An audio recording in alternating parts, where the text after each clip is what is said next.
ইয়া লাইতানি কদ্দামতু লিহায়াতি, ইয়া লাইতানি কদ্দামতু লিহায়াতি।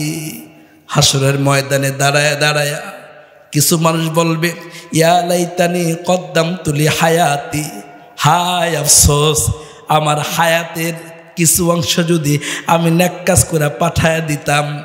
ওই যে মাদানী নুরানি মাদ্রাসায় মাহফিল হয়েছে, যদি ওখানে বসতাম। মুসলমান ইমানদার, আপনি আমি যে মজলিসে বসছি, এই নুরানি মাদানী নুরানি মাদ্রাসার মাহফিলে আসছি।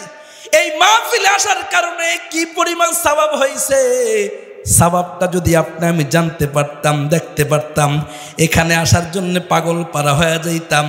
আল্লাহ পাক রব্বুল আলামিনের হাবিব বলেন, এরকম মজলিসে আমরা যারা বসি, আমাদের আমল নামায় আল্লাহ তাআলা 60 বছর ইবাদত করলে যে সওয়াব হয়, আল্লাহ তাআলা ওই সওয়াবের মালিক বানায়া দেয়। আওয়াজ করে বলেন না সুবহানাল্লাহ।